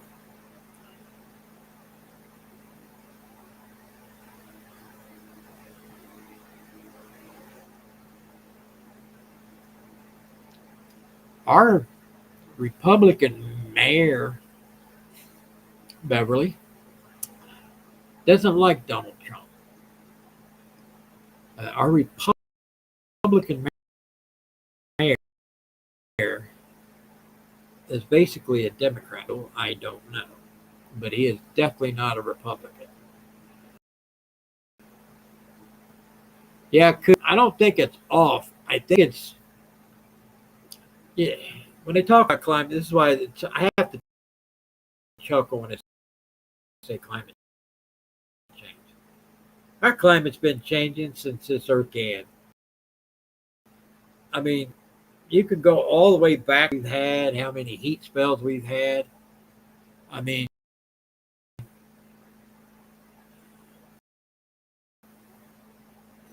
it changes. See the changes from one rotation to another because from what if I'm wrong on this, as the earth rotates, sometimes it changes its angle on the axis, changes our. So if I'm not mistaken, we're in a point to where earth is rotated on its axis a little bit and it is changing the weather pattern, which they say it's so minute over years and years and years that you have to live long enough to see the change. And a lot of us do see the changes from when we were little kids till now. But it just seems like it reminds me of when I was a kid, the winter we're having right now. And really, I hate this kind of winter because it's frigid cold. Oh, man, I couldn't feel my fingers yesterday. I had to go to the doctor, and I could not feel my fingers out in the vehicle, getting it ready to drive. Yeah, Pop, that's what it is. The cycles. Everything cycles. That's what I'm saying. So the climate change, I have to chuckle. If I'm wrong too, didn't we have back in the 20s, early 30s, what they called a dust bowl era of the drought, the major drought that went across the West? And you got all these people who are leaving the East Coast, going west, and that's why you see not no more as people have scavenged up. But for years, there were cars parked out in the fields from where they died, and it was such a drought that a lot of the cars and stuff overheated, and they blew them up. So they just pushed them off the side of the road and kept walking. But that was a dust bowl area. That's the major drought over the middle western part of America. But that was back in the 20s, early 30s.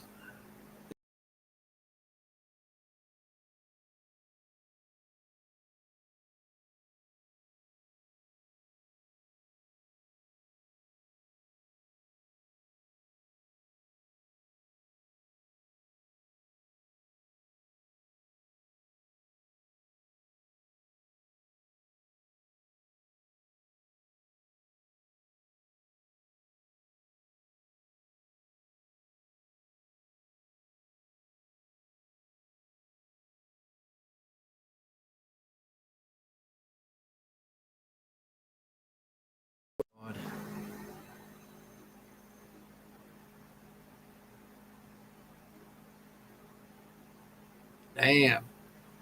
Yeah, Michigan's used to snow though, aren't they, Jeff? I mean, where we live, I live right off of I-70. Springfield runs right across I-70. We're, for the most part, on the north side of 70. So we either are the ones who get dumped on only, or everybody around us gets dumped on. We don't. It's usually that. Like if we don't get anything, like 3 inches, somebody else 20, 30 miles. Kind of weird. Thanksgiving, teens in the temperature digits, frigid, cold chills. I mean, it's winter comes early this year.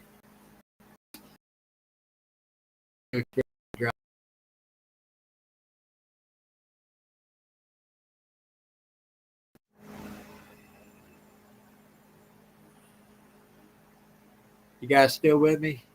I see where my internet's messing up again. Sorry about that.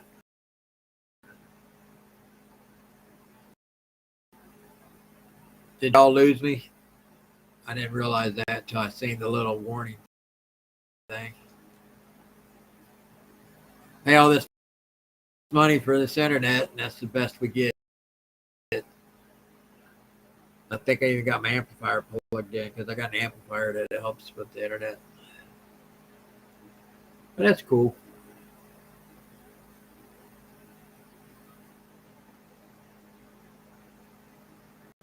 Yeah, guys, my internet's going in and out. Last year we had a total of 30 inches where I'm at. Very light snowfall. 30 inches is light snowfall for the year. That seems like a fair amount. I guess it depends on how long it stayed when it got there. See, to me, it's like it's funny here. It could snow and leave a foot of snow, and then 3 days later, it's melted or close to being melted. Yeah, sorry guys if you couldn't hear me. My internet was jumping.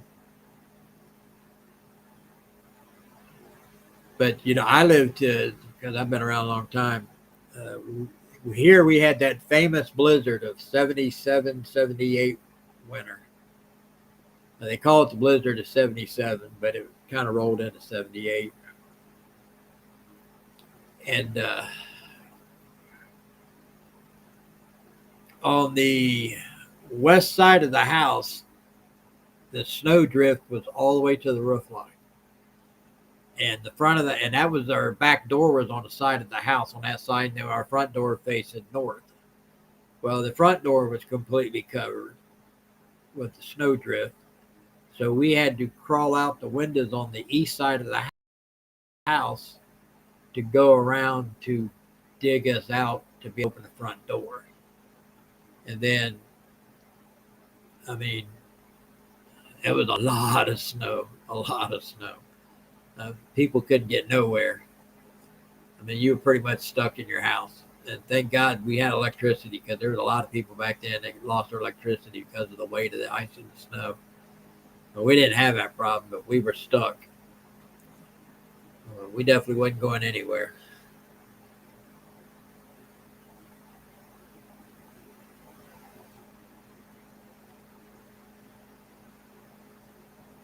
Yeah, Stephanie, that's what I'm saying. But droughts we've had before in this country, big ones, and they suck to have to live through them. But you know, it's nature.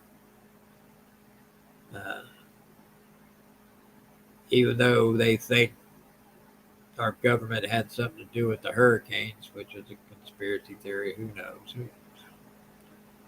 We all know that there is actual capabilities of that, but the chances that that's what happened is it just the hurricane ended up in the wrong part of the country, destroyed a lot of property, killed a bunch of people. The bad thing, yeah, Beverly Winter 77, 78, that's what I'm talking about. Yeah, see, after it snowed and it all was all piled up, we had a freezing rain. And you literally could walk on top of the snow at that point. And some places it was soft, you sink and your foot would go down in it all the way up to your hip. But it was icy covered snow everywhere. I mean, we'd go up in the cemetery. That's where we played. My house is backed up to Ferncliff Cemetery when I was growing up. We go up to the top of the hill on the side of the cemetery. It didn't have tombstones or nothing yet. It was just raw land. And we'd go down those things with our sled, and that's the furthest I ever went on a sled without ever having to stop. It literally went all the way to the other end of the cemetery, which is probably close to, I'd say, a half mile from my house to the other end of it. So it was pretty cool. As a kid, it was cool. I'm sure my mom stressed out a lot over it.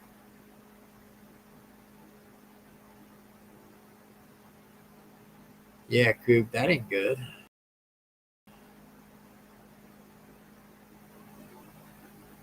Average snowfall 60 inches for the year, and you only had 30. Okay.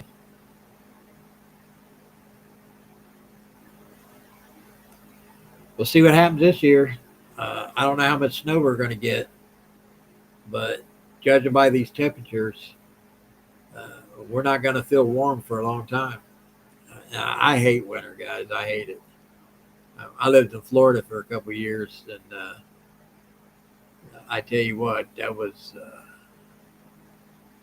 You can say what you want about Florida, but I really enjoyed living there.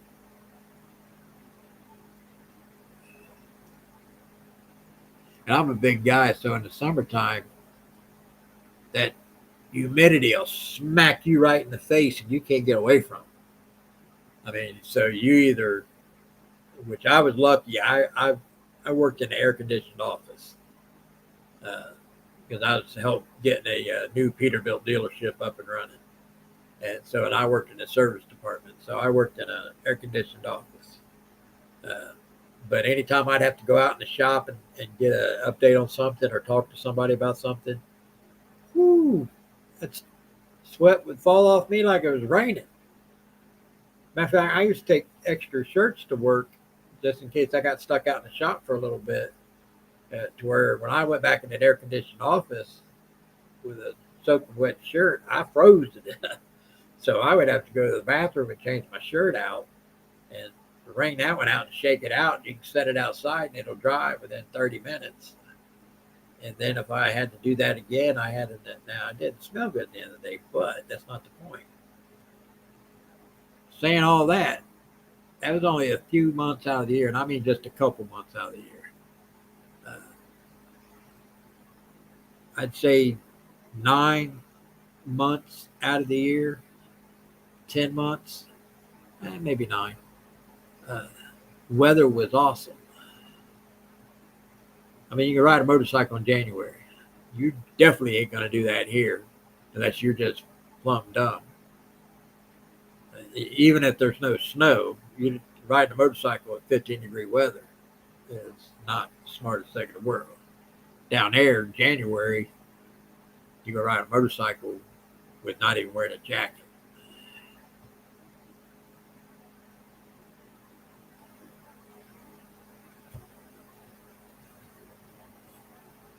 Yeah.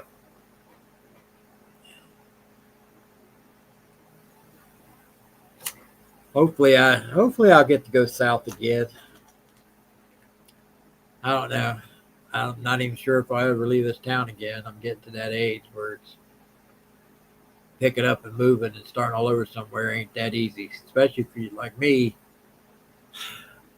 I still have a garage full of tools and cars, and and I don't want to get rid of them because I still get some use out of them. And to move all that stuff, especially me trying to do it, it wouldn't be easy. So that's what I'm saying, Brandy.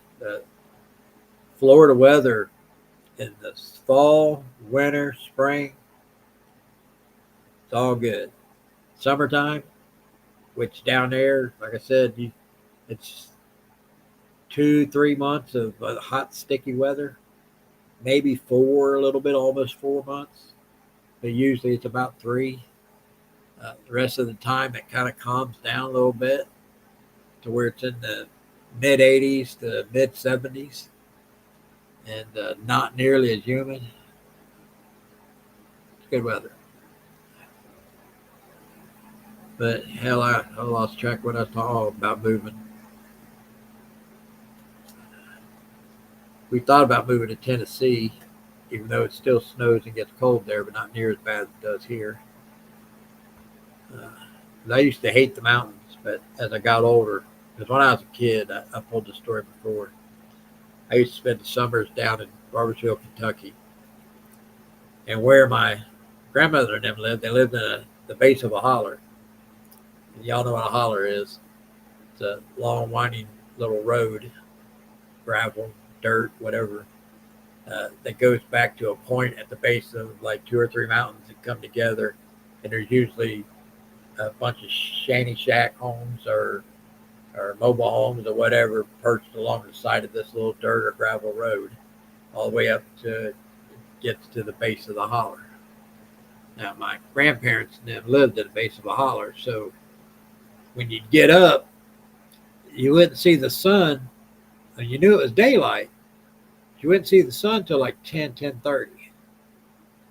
And then by 7:30, the sun's going down on the other side of the other mountain. Now, it's still daylight, but it just feels weird when you're a kid, especially when I'm from Ohio, where everything up here in this part of Ohio, I live in the farmer's part, not in the mountainous part, where it's all flat, almost all flat. So when you're able to see for miles, and you can see the sun when it first comes up all the way till when it last goes down for the day. And then you get in the mountains as a kid, and it seems like your day is just weirded out because of the way the sun does. To me, it freaked me out as a kid, but now I love it. I like the mountains. Can't hardly walk them anymore, but I do love the mountains. Arizona June will help cure your need for heat.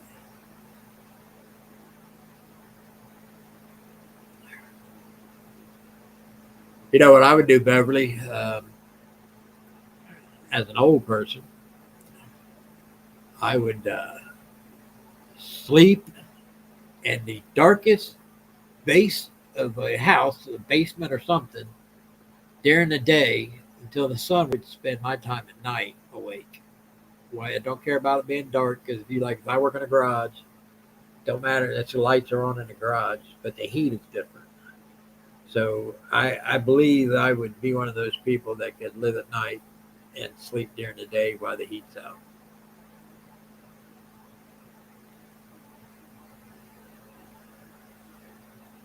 Colorado would be that's definitely a picturesque place to live. They do like their environment, their mountainous environment. It's beautiful, beautiful state. Seems like California is a beautiful state, and now Nevada. I don't like Nevada, and I'll tell you why. At least the parts of Nevada that I know. When you're in and around the Vegas area, it's not sand even like a desert, it's dirt. And everything is brown and colorless. You know what I mean? It's like a light brown, almost colorless color that you can see for miles. They have like rolling hills and stuff like that, but it's all like just colorless dirt. It's just light brown and rock. To me, it's just not very picturesque. Now, if you lived on the strip or around the strip, then that's your picturesque part you're going to get out of Nevada. as far as being around Las Vegas. Now, I don't know any other areas, so, but I know all the suburbs around here. To me, it's not very good looking.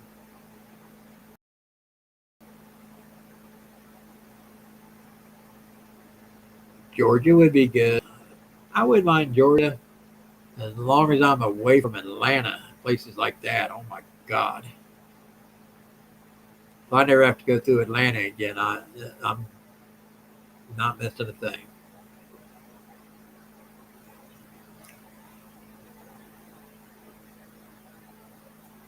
Yeah, you know what's funny, Coop, is everybody laughs. So, well, it's a dry heat. 118 degrees is 118 degrees.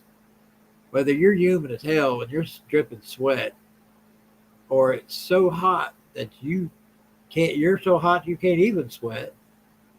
It's so hot. It's like you're being cooked. I get it. That's why I chuckle when people say, oh, it's a dry heat. It's good for your lungs. Good for your bones. Maybe at night when it ain't 118 degrees.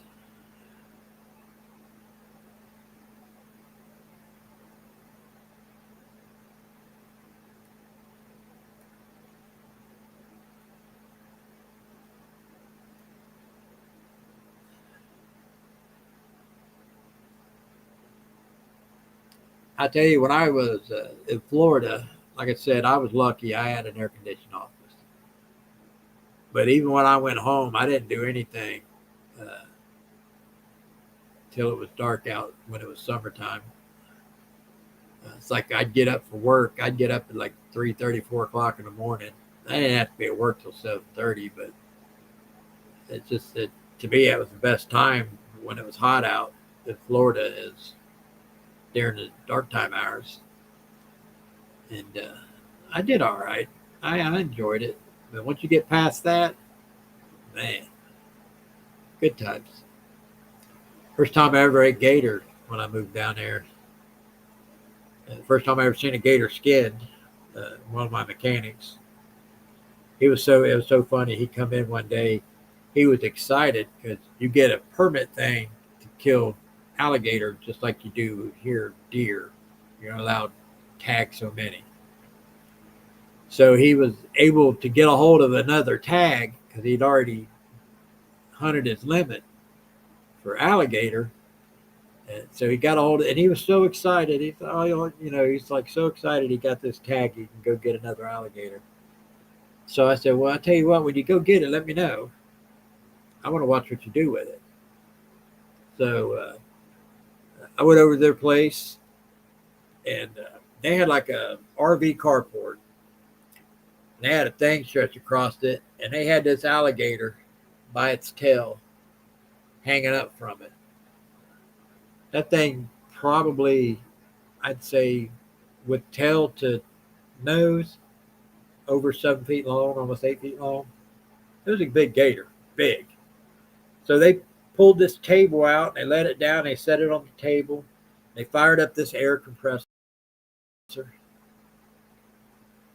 They cut a hole in both shoulder blades of the gator, and they stuck an air nozzle in there and expanded the hide off the meat.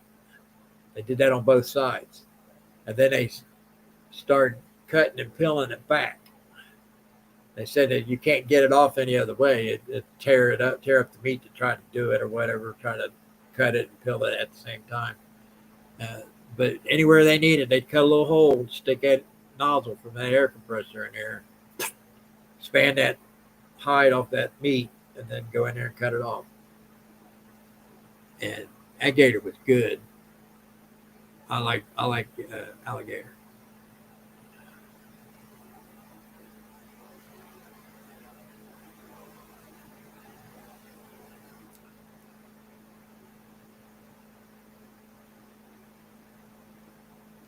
Oh, Coop, you worked the railroads. Whoo!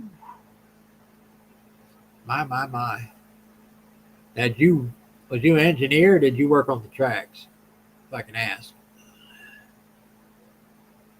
I'd be kind of curious. I like railroad trains and stuff. We have a tourist attraction just southwest of us, about an hour and a half away. Hocking County, they restored these old trains, passenger trains and stuff from the 40s. And I think it's the 40s, one from the early 40s and one from the 50s, I think. And anyways, you can go and pay and ride on these. They have a rail system that goes all the way around the whole county at the base of these mountains and comes back around. They used to make red brick there. That was the town when it was thriving. They had these big kiln furnace type buildings that they used to kiln red brick. And so that was part of the tourist attraction. Anyway, the trains were fun. That rocking back and forth and then that. So anyways, I like trains.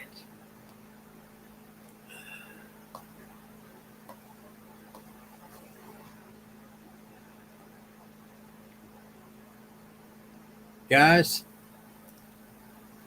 oh, so you did work on the tracks. Man, oh man. Woo. Don't get much harder than that. So you had one of those trucks that had the wheels that come down, and then you could pull them up and then drive off, drive on regular roads?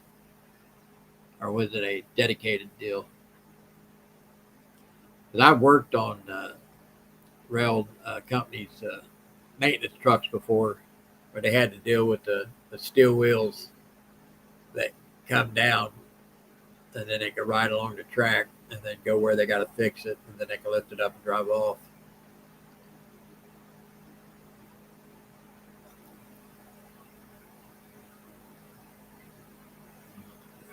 Trains, people act like trains are like antiquated kind of system. To me, the train system is still useful, very, very useful.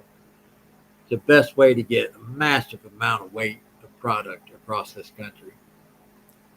And as long as they maintain the tracks good enough, I mean, a lot of tracks have gone from the heyday of the rail system, because I'm sure we all have parts of our town where you can see where the road is paved, where a train track used to run through it or something, and those tracks are gone now. But there's still some track out there, and there's still property where the old tracks that they don't use no more, they can actually redo and make good again. Just depends on the will and the might of whoever wants to do it. Damn, Coop. Probably paid very well, although it is a very demanding job. I'm very sure of that. Very demanding job. Like I said, I used to do maintenance work on those trucks for people who used to run through our town. They made it a point they had to get something done, like something simple, like it could be an oil change, set of tires, change the front end part, a spring or whatever. They brought it to me, and that's what I did back in the late 80s, early 90s. Yeah, I agree with that, Coop. It is very fuel efficient. If you count how much fuel all the semis running up and down the road are using, compared to the use of a couple of locomotive engines pulling 2 miles of cars behind them, that's very efficient.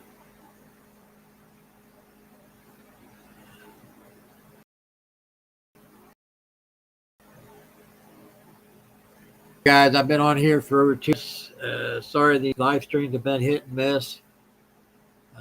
I'll get back into doing them a lot better. I've pretty much destroyed every backup file on my computer to try to get it to work. Try to clean up some space to see what the hell is wrong with it. I think I'm going to take it to what they call that, the Geek Squad there at, oh shoot. Help me out, Brandy. It's right by Kroger's. I can't remember now. one of those computer stores.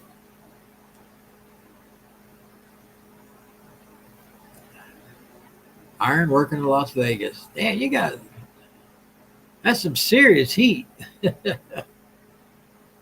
Serious heat.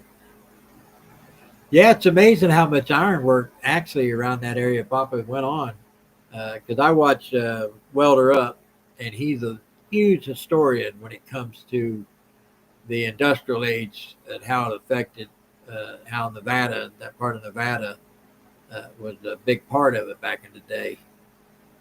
And all the iron workers and stuff back then, and all the, he's into welding and all those antique tools and stuff that they used to do, manage the mines and stuff. So it's pretty cool.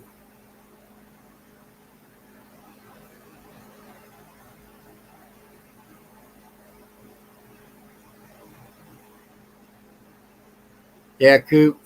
That's like me. Best Buy. There you go. Whew. It was. Yeah, you're right. Best Buy. Thanks, Jeff. All right, Brandy. I'll talk to you later. Oh, yeah. Coop, my goal was to. I was going to retire at 62. I didn't make it. I made it to 55, which is, believe it or not, those few years from then till my age of 62, the difference in my retirement, it would have been so significant. I would have made so much more money, or been able to, my payout would have been a lot higher if I'd have been able to work up to 62. But I didn't make it. So it is what it is.